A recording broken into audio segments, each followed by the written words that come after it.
Colour கண்ணாடி voice சேனலை பொறுத்த வரைக்கும் வந்து தாவேக்க, திமுக, அதிமுகங்கிறது எல்லாத்தையும் தாண்டி நம்மளை பொறுத்த வரைக்கும் ஒரு புதிய மாற்றம் வரணும். 2 திராவிட கட்சிகளை தாண்டி ஒரு நல்ல மாற்றத்தை எதிர்பார்க்கிறோம்.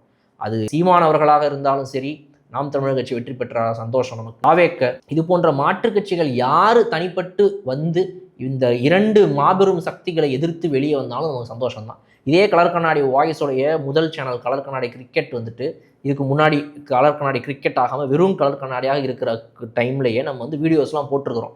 பப்ளிக்கில் போய் பேசக்கூடிய இதே போன்ற அரசியல் நிகழ்வுகளை ஒட்டி மக்கள் நினைக்கிறாங்க பேசக்கூடிய வீடியோக்கள். அந்த டைம்லேயே நம்ம வந்துட்டு இந்த மக்கள் நீதி மையம்னு இந்த கமலஹாசன் அவர்கள் ஆரம்பித்த கட்சிக்கு ஃபுல்லாக ஃபயர் விட்டவங்க தான் நம்மளுடைய சேனல். நான் குறிப்பாக அந்த டைமில் நம்ம வந்து பார்த்தா அப்படியே வந்து அப்பா ஒரு புது சக்தி வருதுப்பா அப்படின்னு சொல்லி பல பேரில் ஏமாந்து போன பல பேரில் நானும் ஒருத்தன்.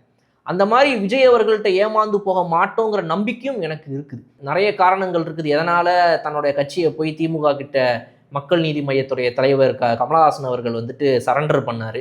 எதனால் அது போன்ற விஷயங்கள்லாம் நடக்கக்கூடிய வாய்ப்புகள் விஜய் அவர்களுக்கு சுத்தமாக துளி கூட கிடையவே கிடையாது. அப்படிப்பட்ட ஒரு நிலைமை அவருக்கு ஏற்படவே படாதுங்கிற விஷயங்கள் நமக்கு இருக்கிறனால இந்த தடவை வந்து ஒரு புரிதலோட இந்த புது கட்சி நம்ம வரவேற்கிறோம்.